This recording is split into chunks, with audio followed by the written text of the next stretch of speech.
Bonne nuit. Bon sommeil. Paix à vos âmes. Merci beaucoup. Bien, bonjour. Permettez-moi s'il vous plaît de continuer. Vous savez, ce n'est pas vraiment facile de se tenir devant un grand nombre de gens comme ça et parler français. Je vous jure, je continue. Et surtout qu'actuellement, il y a des termes français qui sont périodiques. Avant, on n'employait pas ces termes français. Là, nous sommes dans la période des termes français comme « au fait »,« ça fait genre »,« sauf imprévu ». Vous comprenez? C'est vraiment drôle. Je donne un exemple, par exemple, tu es invité chez les doyens de la faculté, il te reçoit dans son bureau. Pour lui prouver en suffisance que tu parles mieux français, tu débarques dans son bureau et puis tu lui tends la main. Au fait, bonjour messieurs les doyens. Au fait, vous allez bien? La santé, ça fait genre. Au revoir sauf imprévu. C'est vraiment drôle, je vous jure. Il n'y a pas longtemps, on avait tous appris que la sécurité avait beaucoup régné dans la ville de Lubumbashi. Alors il y avait un groupe de bandits. Il y avait un groupe de bandits.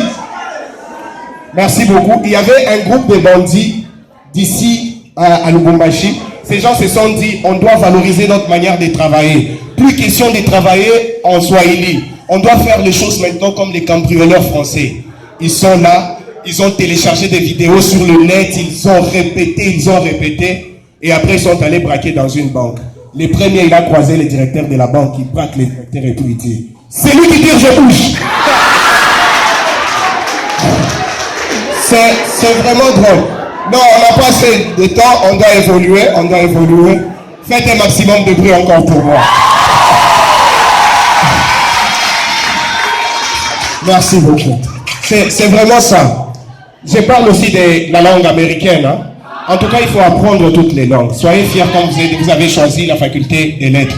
Il n'y a pas longtemps, Fally Ipupa, avant qu'il puisse maîtriser la langue américaine, il est allé aux États-Unis et puis on lui a posé des questions. Good morning, Fally. Yes, motherfucker. Hey, how are you? Keep right to get that topos. C'est vraiment compliqué. La langue française, moi j'aime beaucoup, je vous jure. J'aime beaucoup. Essayons maintenant de comparer. Essayons de comparer la manière dont les Français parlent à une autre nation. Un Français, lorsqu'il te parle, tu sens la réalité des choses. Même s'il est en train de te mentir. Je donne un exemple d'un Français. Il est là, il veut faire ses déclarations à une demoiselle. Il s'agenouille et puis il dit... Catherine, tu sais, je t'aime de tout mon cœur. Sans toi, je n'y peux rien. Tu es poussé dans mon cœur désir. Il est fait d'une très bonne manière et vous allez remarquer que même si Catherine était prête à refuser, elle va changer d'avis. Mais ce n'est pas ce qu'on retrouve en Chine. Un Chinois, lorsqu'il fait ses déclarations à une demoiselle, on dirait qu'il réclame divorce. Il regarde la fille et puis il dit, oh, mais si. C'est une numéro de Chine.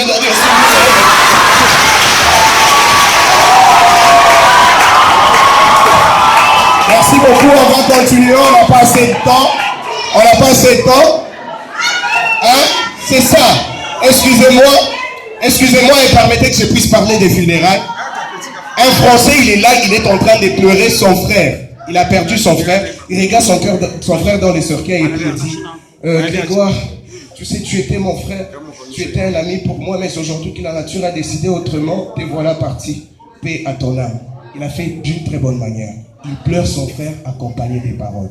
Mais un Chinois, lorsqu'il pleure son frère, on dirait qu'il a fait tomber $1 million. Il est là, il regarde son frère dans les cercueils et puis il dit, ça dit, il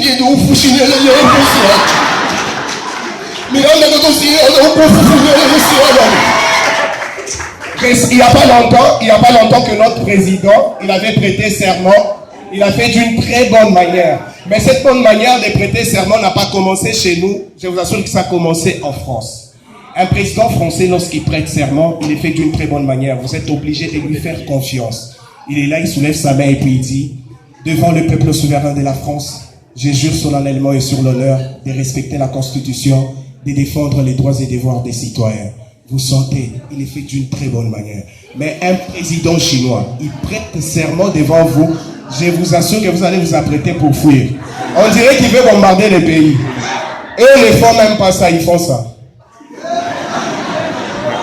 Saute! Pouf! Voici